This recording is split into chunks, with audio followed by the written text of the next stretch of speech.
see this? This is bad. All this dust, it ate itself. All right, I'll show you in a second. We're gonna replace that guy with that guy. We're gonna relieve pressure off here and move the belt to the side so we can take this off.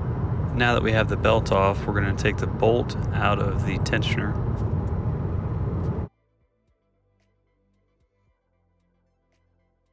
Say hi, Tina. Hi. We're gonna put the new one in. This is the old one. What? With the old bolt.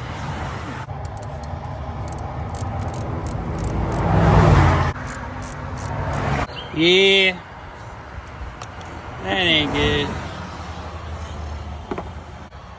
This is what the new one looks like. Well, I won't say. It's on the bottom of the engine. Put the belt back on.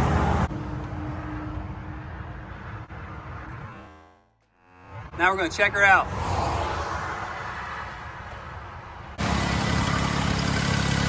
Everything looks good. Let me know if you've got questions. Please comment, like the video, and subscribe.